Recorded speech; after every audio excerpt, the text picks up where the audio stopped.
TikTok star Sonali Phogat द्वारा कर्मचारी से की गई मारपीट के मामले में विपक्ष के निशाने पर आई खट्टर सरकार ने स्पष्ट कर दिया कि इस मामले में जो भी दोषी होगा उसके खिलाफ कार्रवाई की जाएगी। इस बारे में बताते हुए Haryana bureau of public enterprise के वाइस चेयरमैन ललित बत्रा ने बताया कि मुख्यमंत्री मनोहर लाल खट्टर ने इस मामले में निष्पक्ष जांच करने के निर्देश दे दिए हैं। वहीं उन्होंने बताया कि केंद्र की मोदी सरकार की 1 साल की उपलब्धियों को घर घर तक पहुंचाने के लिए 14 जून तक अभियान चलाया जाएगा। टिकटॉक स्टार सोनाली फोगाट द्वारा कर्मचारी से की गई मारपीट के मामले में खट्टर सरकार का क्या है रुख और भाजपा संगठन और हरियाणा सरकार के आगामी 14 जून तक क्या कार्यक्रम होंगे, इस बारे में खास बातचीत की हमारे संवाददाता अनिल कुमार ने Haryana bureau of public enterprise के वाइस चेयरमैन ललित बत्रा से।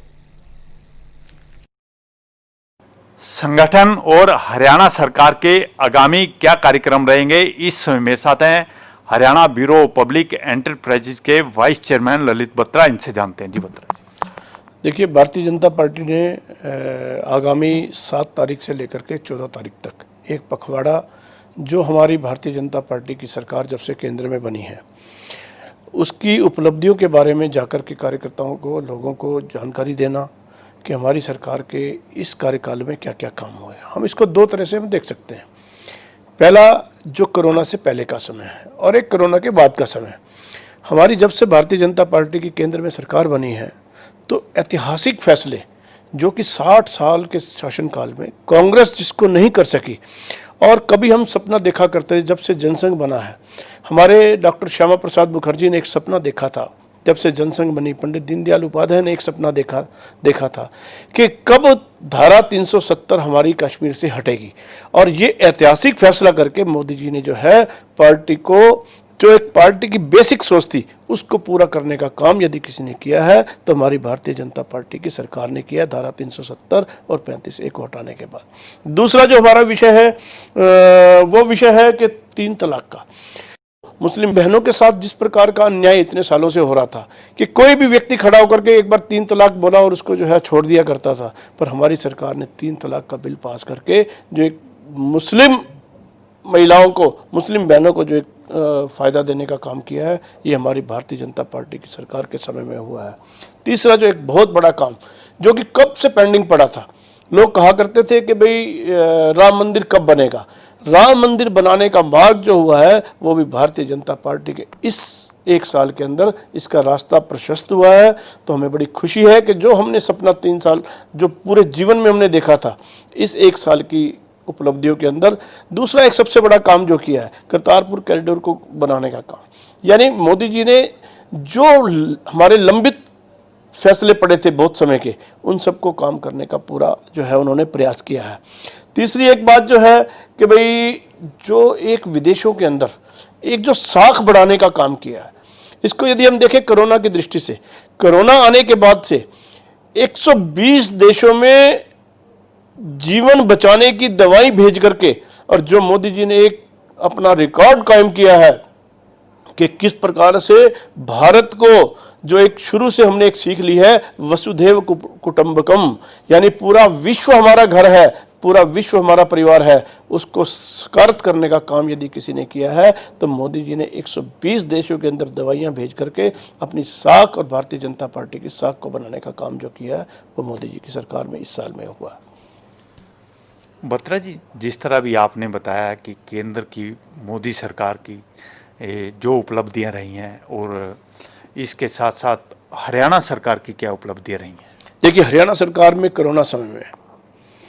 यानी जितनी सहनशीलता से, जितनी सूझबूझ से हमारे माननीय मनोहर लाल जी ने काम किया है, मुझे लगता है कि पूरे देश के अंदर जितनी भी स्टेट्स हैं उनमें अगर सबसे अच्छा काम यदि किसी ने किया है तो वो हमारे माननीय मनोहर लाल जी ने किया है। कि हरियाणा के अंदर आप देखिए, जब से लॉकडाउन मोदी जी ने किया, उस लॉकडाउन होने के बाद से लेकर के अब तक जितने भी केसेस हरियाणा के अंदर आए हैं, यदि हम उसकी एवरेज निकालते हैं और उनकी ठीक होने की औसत यदि हम निकालते हैं तो आज हरियाणा पहले या दूसरे नंबर पर पूरे विश्व, पूरे देश के अंदर है। यानी किस प्रकार से केवल ये इनकी सूझबूझ थी मनोहर जी की। और दूसरा जो एक प्रश्न खड़ा हुआ कि प्रवासी मजदूरों की जो एक जाने की बात थी, सबसे अधिक मजदूर अपने गंतव्य स्थान पर पहुंच जाएं, उसकी व्यवस्था करने में मनोहर लाल जी को पूरा देश के अंदर जो है पहला स्थान मिलता है। यानी किस प्रकार से बसों के अंदर जा सकते थे, बसें भेजी हैं, गाड़ियों के अंदर, ट्रेनों के अंदर जा सकते थे, ट्रेनों के अंदर भेजे हैं। जब केंद्र सरकार ने कहा कि उसका 85% खर्चा हम वहन करेंगे, उनको भेजने का, प्रवासी कार्यकर्ताओं को, प्रवासी लोगों को, तो उनको भेजने का काम 85% केंद्र ने किया, 15% हमारी हरियाणा की सरकार ने किया। यानी मनोहर जी ने पहले ही दिन एक बात कही थी कि कोई भी हरियाणा के अंदर एक भी व्यक्ति भूखा नहीं सोएगा, और इस बात को उन्होंने प्रमाणित करके दिखाया कि एक भी व्यक्ति कोई आपको हरियाणा में ऐसा नहीं मिला होगा कि जो भूख के कारण से किसी प्रकार से प्रताड़ित हुआ होगा। बत्रा जी, जिस तरह अभी कोरोना महामारी के चलते काफ़ी बेरोजगारी हुई है और कई यूनिट बंद हो गए हैं, सरकार ने इस तरफ भी कोई ध्यान दिया है क्या? बिल्कुल दिया है ना। मोदी जी ने अभी क्या किया है, मोदी जी ने, हमारे जो फाइनेंस मिनिस्टर हैं, उन्होंने 20 लाख करोड़ रुपए का पैकेज किस लिए दिया है? इसीलिए दिया है कि हर क्षेत्र का व्यक्ति, जो हमारा आर्थिक नुकसान हुआ है 2 महीने के अंदर, 3 महीने के अंदर, उस नुकसान की भरपाई करने के लिए 20 लाख करोड़ रुपए का पैकेज दिया है। और जिसके कारण से मुझे पूरा विश्वास है कि इंडस्ट्रीज हमारी जितनी नुकसान में गई हैं वो आएंगी। और दूसरा एक सबसे बड़ा काम हमारे जो माननीय मनोहर लाल जी ने किया है, वो ये किया है कि 60 देशों से हमने कॉन्टैक्ट किया है कि जिनकी कंपनीज आकर के भारत के अंदर जो है ना अपनी इंडस्ट्रीज लगाएंगी। तो मुझे लगता है आने वाला समय, देखिए ये दैविक विपदा है, किसी की लाई हुई नहीं है, और इस विपदा के समय में धैर्य से काम लेकर के और हरियाणा को बचाए रखना और उसके साथ साथ इंडस्ट्रीज को दोबारा से अपने स्थान पर लाना, ये एक बहुत बड़ा काम है जो मनोहर जी ने किया है। बत्रा जी, अभी आपने केंद्र की मोदी सरकार की उपलब्धियों को भी गिनाया और हरियाणा की खट्टर सरकार की भी उपलब्धियों को बताया, लेकिन कांग्रेस फिर भी हरियाणा सरकार पर सवाल उठा रही है और ये भी आरोप लगा रही है कि जो सोनाली फोगाट है, जिसने एक कर्मचारी से मारपीट की है, सरकार उसको दबाने का प्रयास कर रही है। देखिए, इसमें भी बड़ी स्पष्टता के साथ मैं आपको बताना चाहता हूं कि हमारे माननीय मनोहर लाल जी का पहले ही दिन जब ये वाकया हुआ तो उन्होंने बहुत अच्छे ढंग से कहा कि भाई उन्होंने निर्देश दिए पुलिस को कि इसको जो है बड़ी निष्पक्षता के साथ, किसी के साथ कोई भेदभाव न करके उसकी इंक्वायरी की जाए और जो भी दोषी होगा उसके खिलाफ कार्रवाई की जाए। तो मुझे लगता है कांग्रेस का जो बाकी काम है, ये तो सारा इनका जो है, मैंने तो पीछे भी एक इंटरव्यू में कहा था कि कांग्रेस को चाहिए विरोध की जगह वो विरोध करे, पर जो एक सामाजिक विषय है, जो एक कोरोना के समय में जो उनको साथ देना चाहिए था जिस प्रकार का, उनको साथ देने का काम हमारी कांग्रेस की सरकार ने नहीं किया, कांग्रेस के लोगों ने नहीं किया। और इसी कारण से